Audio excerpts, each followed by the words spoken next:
Muy buenas tardes, mis estimados amigos y hermanos en la fe. Hoy queremos continuar estos estudios que tienen que ver con el Evangelio de Marcos. Vamos a orar. Es en tu nombre, Padre Celestial, que venimos delante de ti para tener esta reflexión, este estudio, y que nos ayudes a discernir cuál es tu voluntad. Señor, nos ponemos en tus manos y ayúdanos a reflexionar, porque todo eso te lo pedimos siempre en Cristo Jesús. Amén. Ya en algunas otras ocasiones he hecho la referencia que el Evangelio de Marcos es uno de los evangelios que tal vez no son tan populares dentro de los cuatro evangelios. Tal vez se estudia más el Evangelio de Mateo, el Evangelio de Lucas y el Evangelio de Juan. Son de los evangelios que tal vez son más estudiados y se ha dejado a un lado el Evangelio de Marcos. Marcos es muy interesante porque de los cuatro evangelios fue el primero que se escribió y al ser el primero, Marcos no sigue una estructura como tal, sino que va haciendo referencia, ¿verdad?, a lo que él escribe.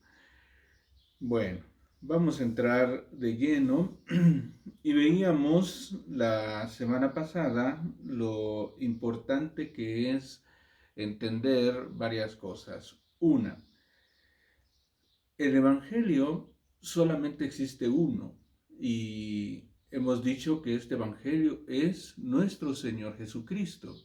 Ese es el único Evangelio. Pero tenemos nosotros, de manera escrita, cuatro evangelios que van a representar cuatro ópticas distintas.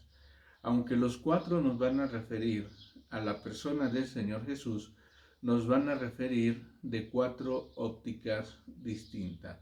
Cada uno le va a poner cierto énfasis o cierta expresión que entendió acerca de Jesucristo. Y esto es lo que vamos a estar estudiando. Nosotros es muy importante analizar el Evangelio de Marcos porque dentro de esta enseñanza acerca de Jesús va a ser muy importante. Así es de que entrando rápidamente en materia, lo que vemos es que para Marcos no empieza como empiezan los otros evangelios, particularmente Mateo y Lucas, hablando de la genealogía de Jesús, de su nacimiento, de su infancia. No empieza por ahí, sino, dice la Escritura, que el Evangelio de Marcos entra de lleno a su ministerio. Y esto va a ser muy importante.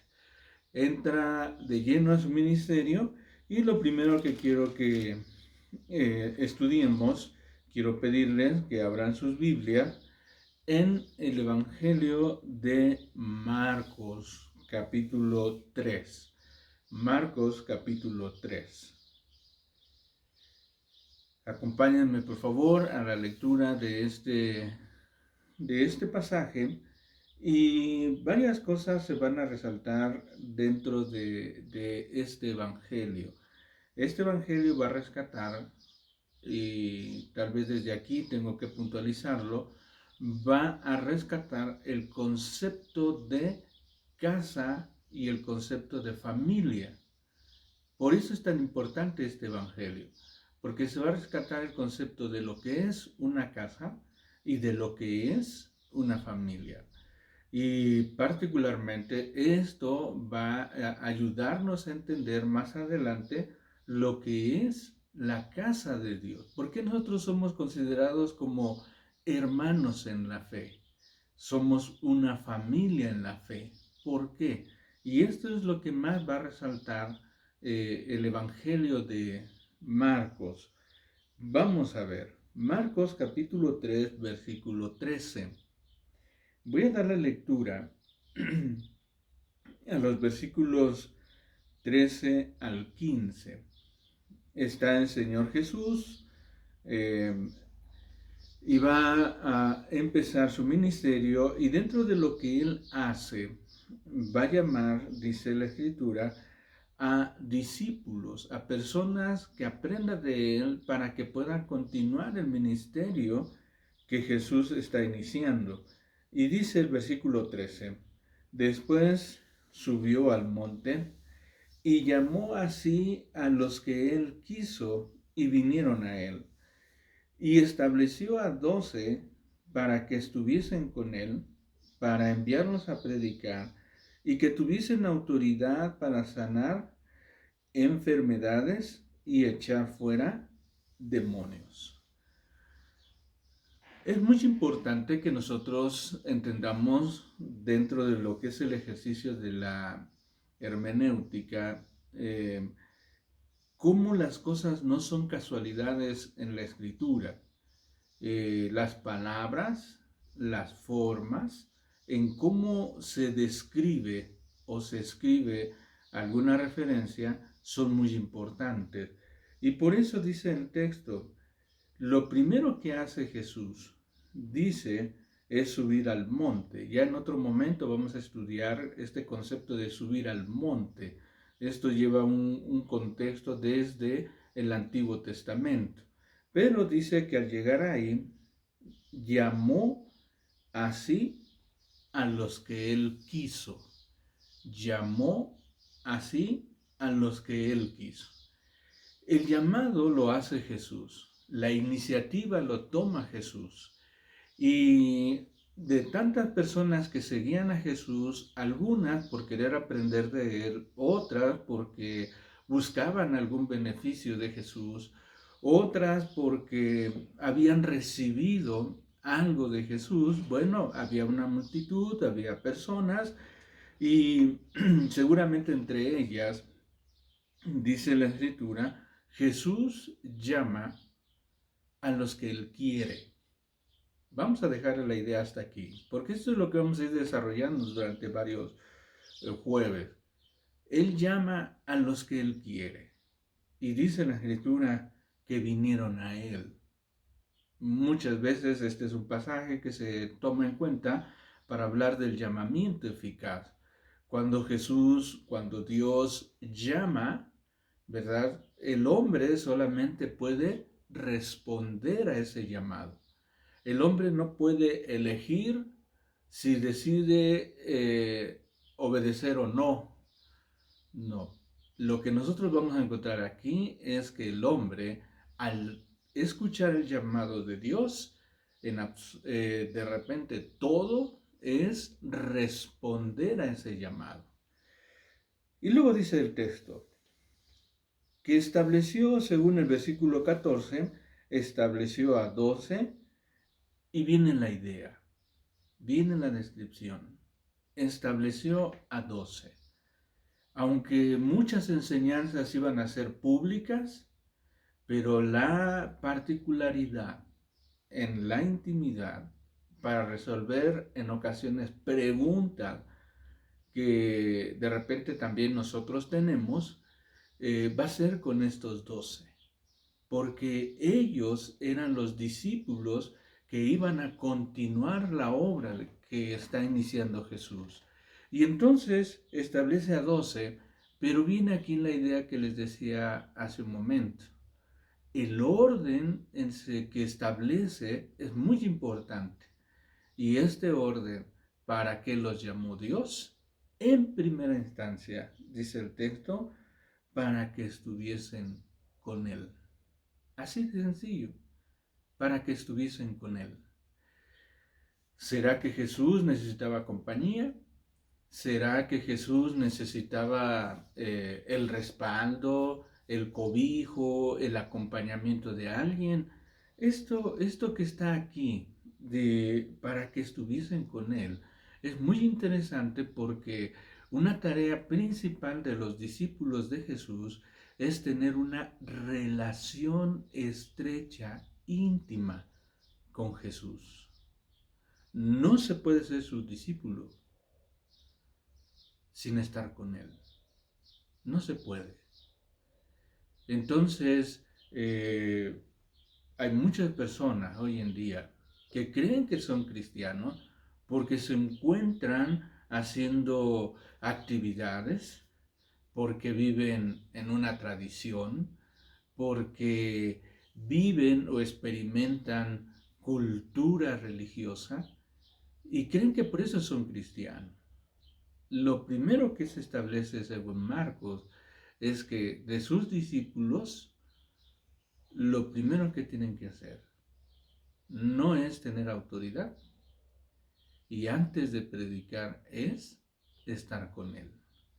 Esto es lo que se establece. Por eso es importante este orden, para que estuviesen con él, para enviarlos a predicar y para que tengan autoridad. Ese es el orden que nosotros debemos de guardar. Bueno, hoy, como es una introducción, vamos a ir refiriendo esto de manera detallada, para que estuviesen con él. Quiero que noten cómo termina esta pequeña sección del llamado de sus discípulos. Y después de esta definición, vienen los nombres de estos 12 y vean cómo termina. Versículo 19. La última frase. Y vinieron a casa. Así termina. Así termina este llamamiento. Y vinieron a casa. Y vinieron a casa. El domingo estábamos haciendo la reflexión sobre la casa de Dios. Y veíamos qué importante es que Jesús solamente a 2 lugares llama la casa de mi Padre.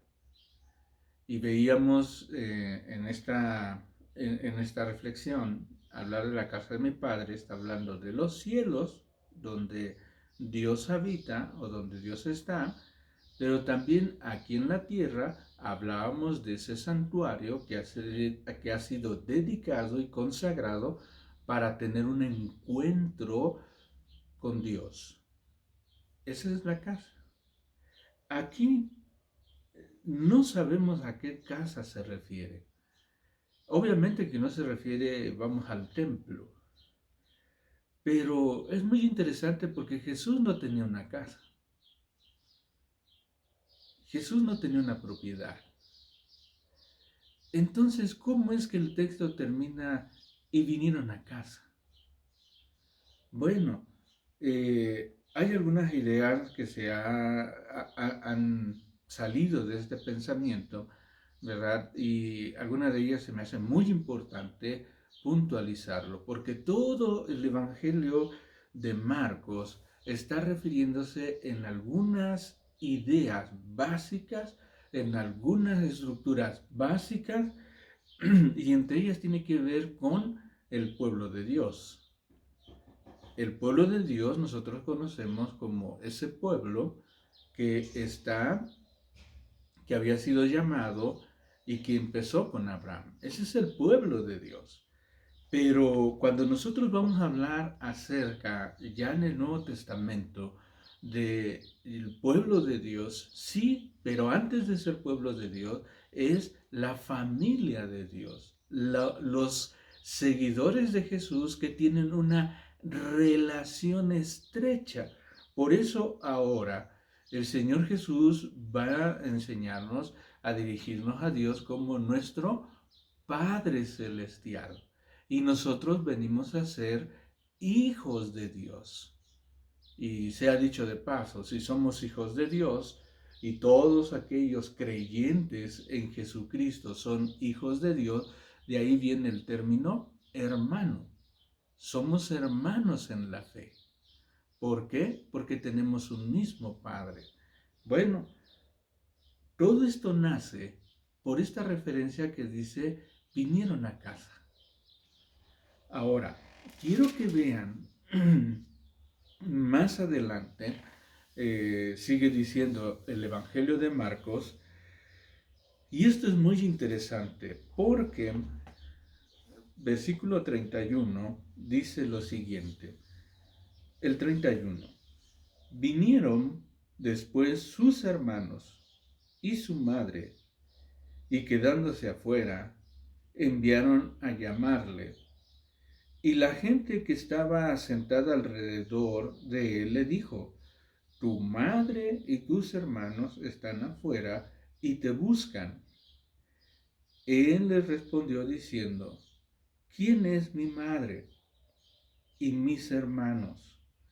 Y mirando a los que estaban sentados alrededor de él, dijo: he aquí mi madre y mis hermanos, porque todo aquel que hace la voluntad de Dios, ese es mi hermano y mi hermana y mi madre.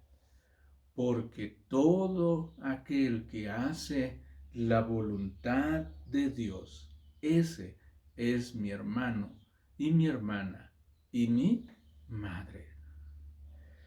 Jesús va a retomar una estructura que se está perdiendo.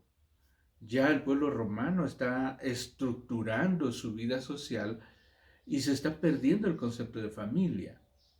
Jesús va a retomar el concepto de familia y va a retomar todos estos principios que se van a formar en una casa donde vive una familia, el padre y los hijos.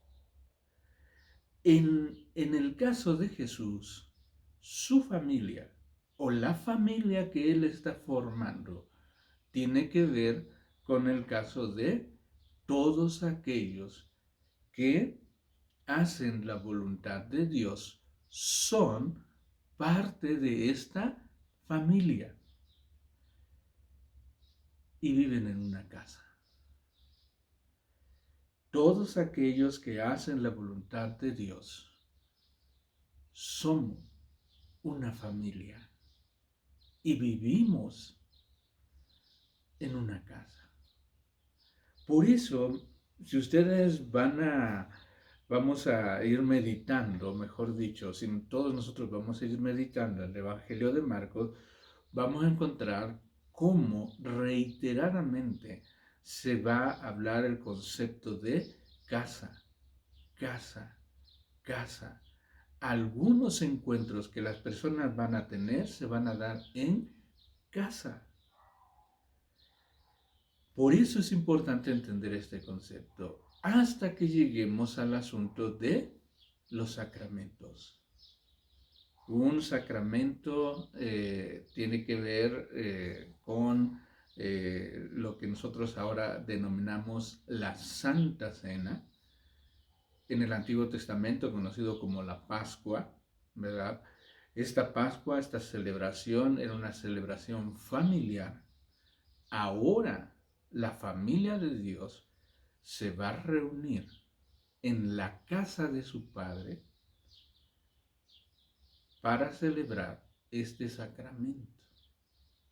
Y este sacramento entonces se va a dar en torno a la casa de Dios.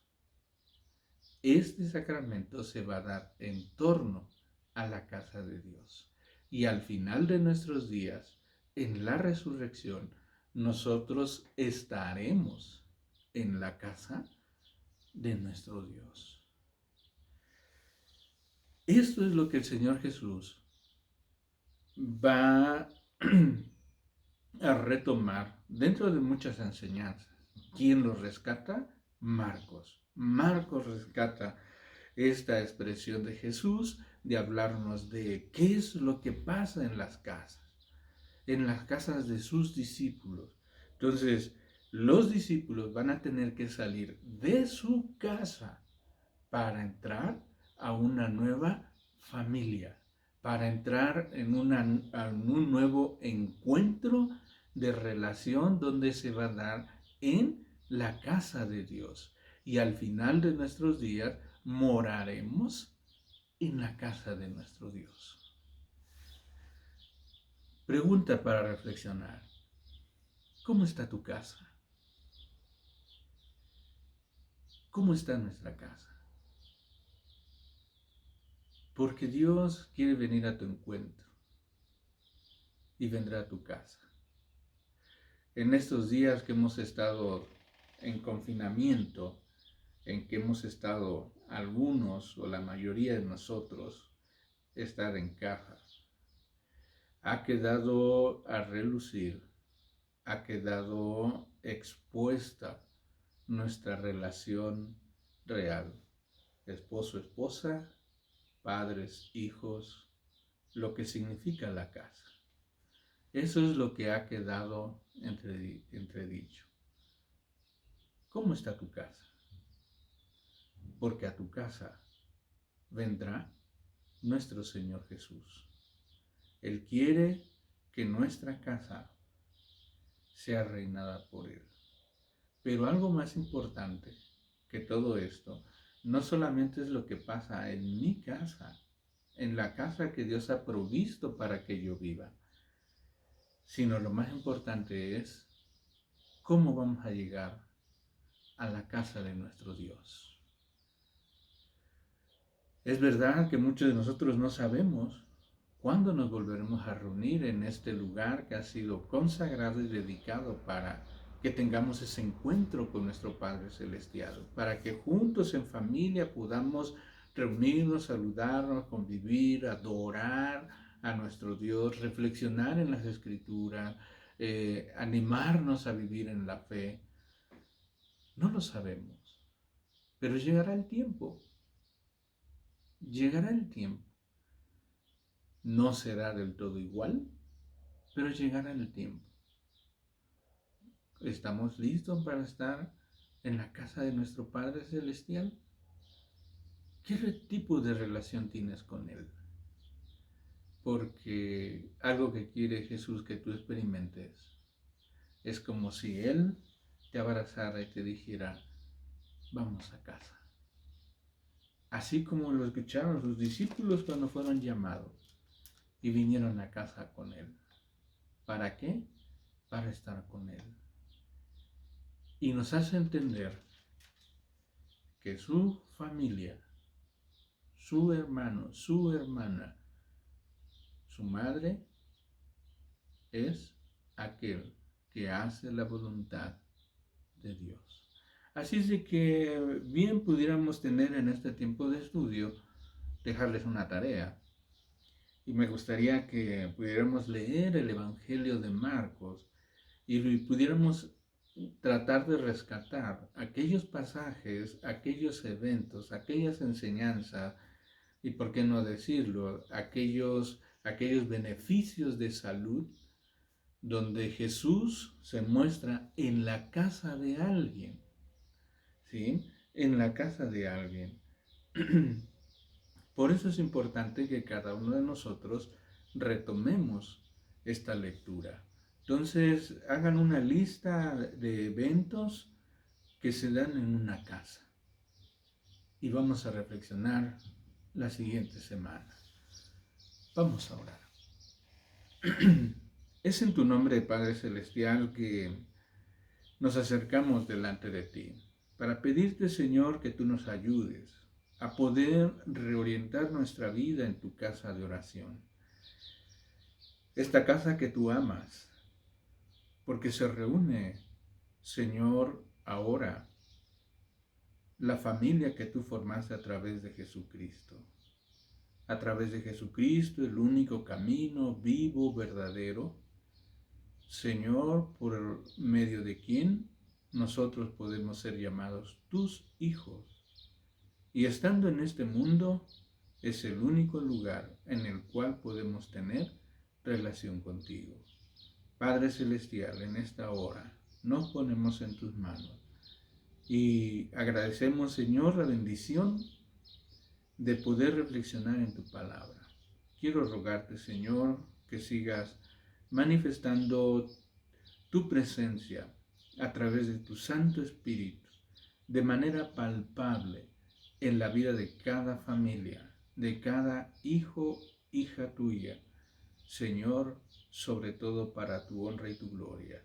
Y cuando tengamos la oportunidad de estar en tu casa de oración, demos testimonio de cómo tú nos has bendecido. Padre Celestial, nos ponemos en tus manos y te damos gracias. En Cristo Jesús. Amén. Que Dios les bendiga, hermanos, y quiero invitarles a que podamos hacer esta tarea para beneficio de nuestro acervo bíblico, pero principalmente para conocer la voluntad de Dios. Que Dios les bendiga.